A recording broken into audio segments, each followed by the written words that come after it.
Latar belakang kegiatan. Kepala sekolah merupakan pemimpin dalam satuan pendidikan yang harus bertanggung jawab terhadap maju mundurnya sekolah. Kepala sekolah harus memiliki dasar kepemimpinan yang kuat. Oleh karena itu, kepala sekolah dituntut memiliki berbagai kemampuan. Dalam suatu lembaga pendidikan, kepemimpinan kepala sekolah memegang peranan penting. Kepemimpinan kepala sekolah akan menggerakkan dan mengarahkan sekolah dalam mencapai tujuan.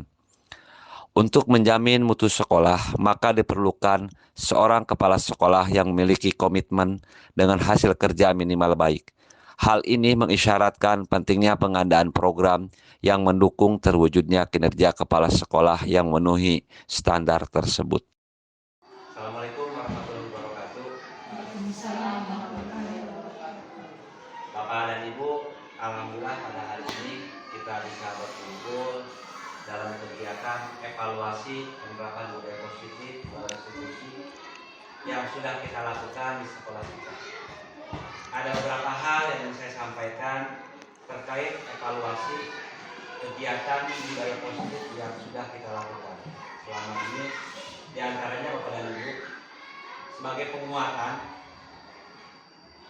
bahwa budaya positif merupakan perwujudan dari nilai-nilai atau keyakinan universal yang diterapkan di sekolah kita.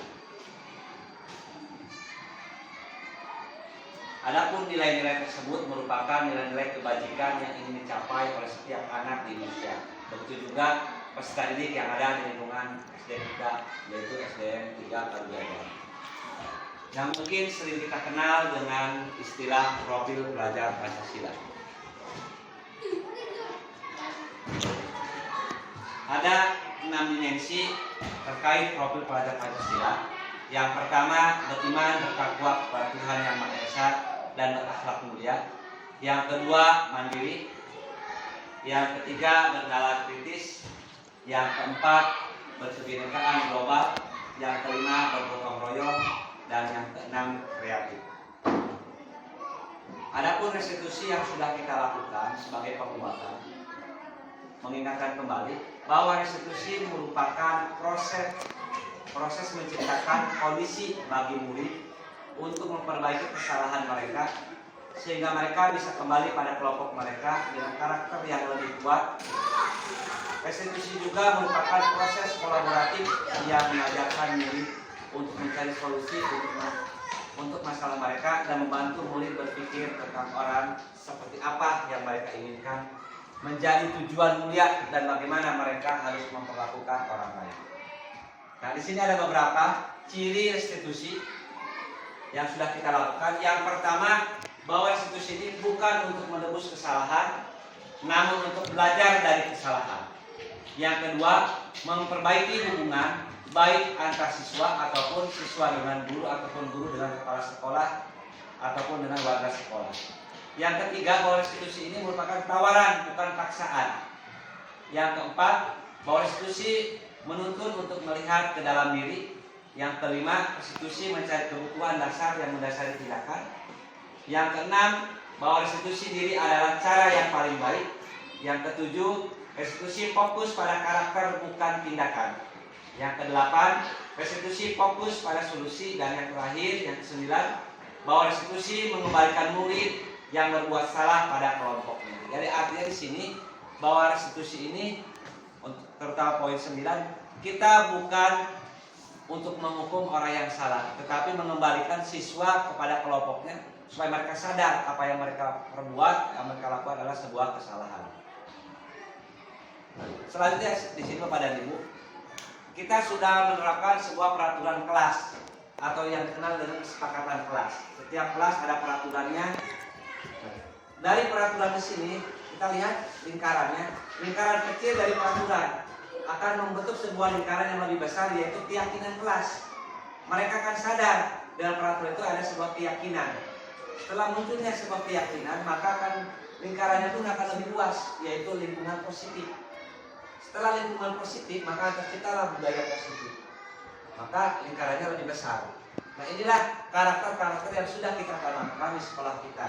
Dan alhamdulillah saya lihat dari kelas 1 sampai kelas 6 ada peraturan kelas, ada keyakinan kelas dan lingkungan yang positif, dan juga sudah menerapkan budaya positif. Inilah contoh Bapak dan Ibu peraturan atau kesepakatan kelas. Yang pertama, dapat tepat waktu dan mengucapkan salam sesuai dengan keyakinan mereka masing-masing.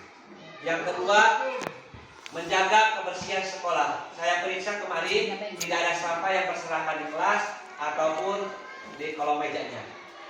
Artinya anak-anak sudah mempunyai tanggung jawab untuk menjaga kebersihan. Yang selanjutnya di sini untuk kesepakatan kelas, mereka berdoa sebelum dan sesudah kegiatan. Alhamdulillah saya pun sudah supervisi ke Bapak dan Ibu ketika memulai pembelajaran dan setelah mengakhiri pembelajaran anak-anak selalu berdoa menurut keyakinan yang masing-masing. Yang keempat di sini sebagai contoh aktif dalam pembelajaran.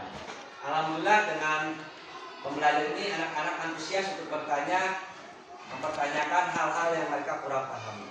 Dan yang selanjutnya adalah tertib. Anak-anak ketika bertanya, yang pertama mengacungkan diri, baru mereka dipersilakan menyatakan pendapatnya atau bertanya setelah dipersilakan oleh gurunya. Dan yang terakhir di sini saling menghargai dan saling menghormati. Nah, itulah contoh kesepakatan kelas. Di sini Bapak dan Ibu, kenapa tadi ada peraturan? Semakin ada peraturan, lingkarannya kecil, ada keyakinan makin besar. Nah, sinilah karakter yang kita tumbuhkan. Ketika kita ada sebuah kesepakatan kelas, selalu kembalikan buku ke tempatnya. Kita secara tidak langsung mengajarkan rasa tanggung jawab terhadap anak. Anak akan tumbuh karakter tanggung jawab, maka akan menyimpan bukunya ke tempat yang sudah mereka siapkan, seperti ke perpustakaan. Ketika mereka pinjam buku, mereka akan mengembalikan buku tersebut setelah selesai. Yang kedua, dilarang mengganggu orang lain. Maka akan tumbuh di sini karakter menghormati orang lain. Karena mereka sadar ketika mereka ribut, bercanda, maka akan mengganggu orang lain. Sehingga mereka akan tumbuh sebuah karakter, yaitu menghormati orang lain. Yang ketiga di sini, kesepakatan peraturannya hadir di sekolah 15 menit sebelum pembelajaran dimulai. Maka mereka akan menghargai tumbuh rasa tanggung jawab di sini, menghormati orang lain dan berkomitmen. Karena mereka tidak mau kehadiran mereka itu ditunggu. Mereka ada sebuah komitmen sehingga menghargai orang lain. Yang keempat di sini dilarang melakukan kekerasan. Maka mereka akan yakin di sini sebuah tanggung jawab, yaitu keselamatan. Karena dengan mengganggu orang lain dengan kekerasan, maka di sini akan terancam keselamatannya. Maka mereka akan tumbuh sebuah keyakinan keras, yaitu keselamatan, menghormati orang lain. Dan yang kelima di sini dilarang menggunakan narkoba. Mereka akan sadar sebuah tanggung jawab, yaitu kesehatan. Bahwa jika kita menggunakan narkoba, maka di sini akan terjadi sebuah penyakit sehingga mereka sadar dari sisi kesehatannya. Dan yang keenam di sini bergantian atau menunggu giliran. Nah, mereka akan menghormati orang lain dan bersabar. Maka di sini akan tumbuh rasa sabar. Budaya adil di sini kita menanamkan budaya sabar. Di sini yang ketujuh, gunakan masker. Nah, mereka pun akan sadar bahwa di sini adalah menanamkan sebuah rasa tanggung jawab keselamatan dirinya, kesehatan. Tidak lagi mereka merasa terpaksa untuk menggunakan masker, tetapi mereka akan tumbuh sebuah keyakinan dalam hatinya bahwa ini merupakan sebuah salah satu indikator untuk menjaga keselamatannya. Dan yang terakhir di sini, jangan berlari di kelas ataupun di koridor atau di lorong. Nah, di sini mereka akan yakin dalam hatinya adalah keselamatan karena mereka takut, mereka tergelincir, sehingga mereka akan tumbuh sebuah keyakinan bahwa di sini ada sedikit keamanannya dan keselamatannya. Nah, inilah bentuk-bentuk karakter yang ingin kita tanamkan di sekolah kita. Dan alhamdulillah karakter ini sudah tertanam di peserta didik kita. Dan yang terakhir di sini Bapak dan Ibu, ada 5 posisi kontrol. Di sini ada identitas gagal, ada identitas berhasil, sukses, ada juga identitas berhasil atau sukses. Nah, di sini ada 5 posisi kita sebagai guru, Bapak dan Ibu. Yang pertama sebagai penghukum, maka kita masuk ke posisi yang mana dalam menjalankan tugasnya. Yang kedua, membuat mereka bersalah. Apakah kita sebagai teman, apakah kita sebagai pemantau, ataukah kita sebagai manajer. Sebagai contoh Bapak dan Ibu, sebagai motivasi, guru berbuat. Jika ibu menghardik anak, dalam arti membentak atau memarahi anak, berarti ibu posisi ibu sebagai penghukum.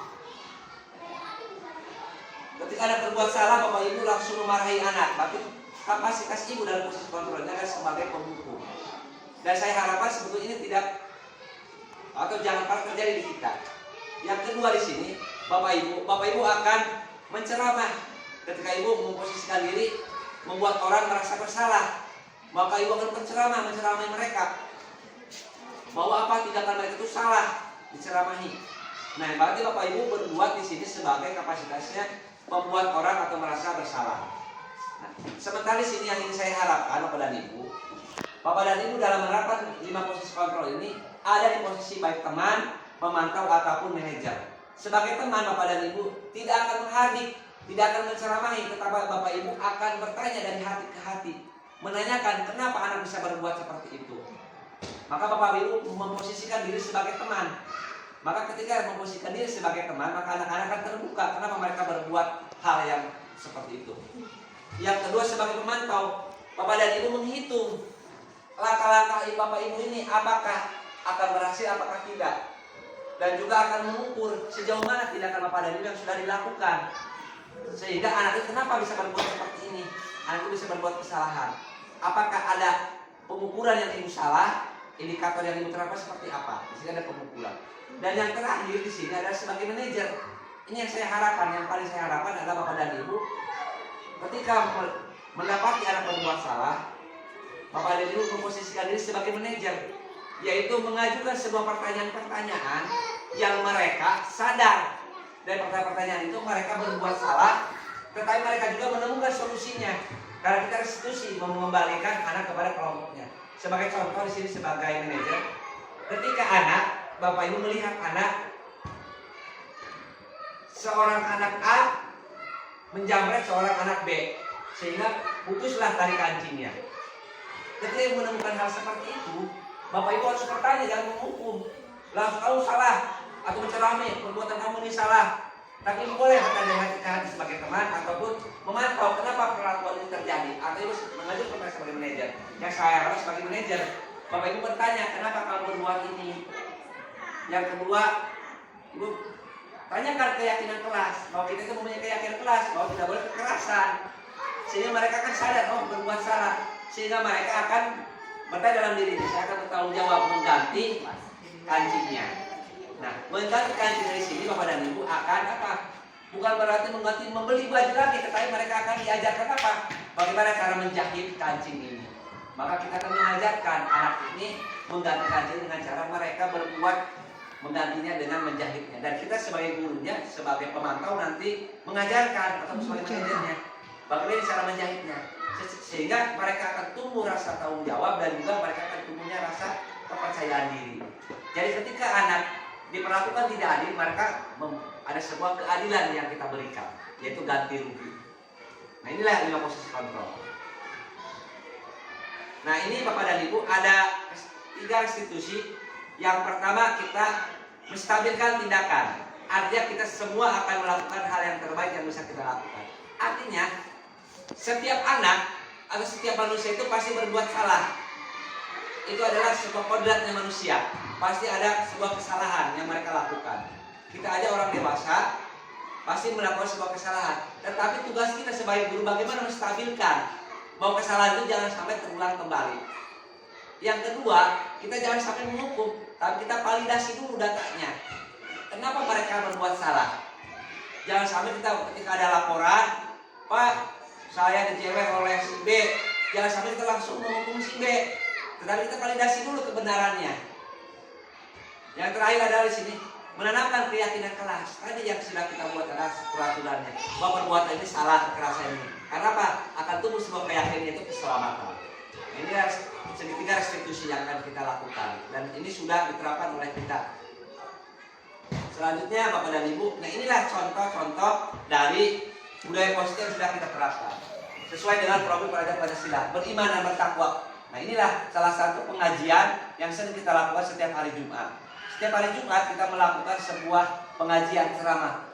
Intisarinya bagaimana anak tumbuh sebuah karakter, menghargai guru, menghargai orang tua, menghargai warga sekolah, menghargai temannya. Nah, disinilah pembentukan karakter yang disesuaikan dengan profil pelajar Pancasila. Yang kedua di sini, anak mandiri di sini belajar secara mandiri. Kita ambil dari profil pelajar Pancasila. Anak berpikir kritis di sini. Mereka belajar dengan serius, dengan tertib. Selanjutnya di sini Bapak dan Ibu bisa kita lihat, anak-anak secara mandiri juga mengerjakan tugas-tugasnya. Mereka tidak mengganggu orang lain karena mereka sudah mempunyai sebuah keyakinan. Nah, selanjutnya Bapak dan Ibu, ketika kita nonton bareng seperti kemarin yang sudah kita lakukan, peristiwa Sumpah Pemuda yang akan kita lakukan, kita sudah memutarnya dalam pemutaran video. Nah, inilah anak-anak antusias. Mereka menulis materi-materi yang terdapat di dalam pemutaran film bagaimana Sumpah Pemuda itu dilakukan. Nanti kita juga akan memutar kembali, yaitu pada saat tanggal 28 Oktober bulan ini. Nah, ini salah satu contoh juga adalah menanamkan jiwa disiplin sebagai cinta tanah air, nasionalisme. Setiap hari Senin kita melakukan upacara bendera. Di sini penanaman bagaimana karakter itu tumbuh, yaitu rasa disiplin, bagaimana rasa menghargai jasa para pahlawan. Nah, disinilah tadi budaya ngantri. Jadi sebelum masuk ke dalam kelas, anak-anak kita lihat seperti di sini. Kita lihat tayangan ini yang sudah kita lakukan.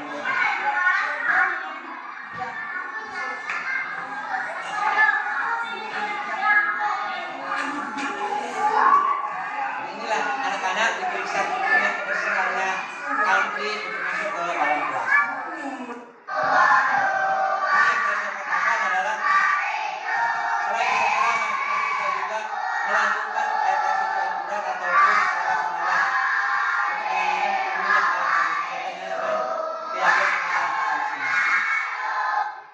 Dan yang terakhir di sini Bapak dan Ibu,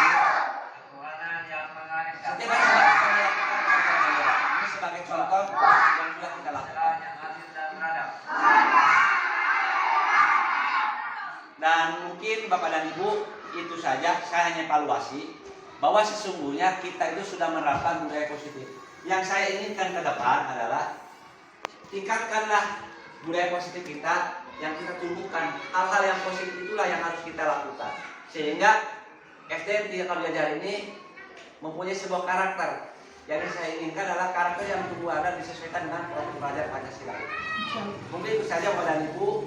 Mohon maaf mengganggu waktunya. Saya hanya mengevaluasi dan hanya menguatkan tentang budaya positif yang sudah kita lakukan.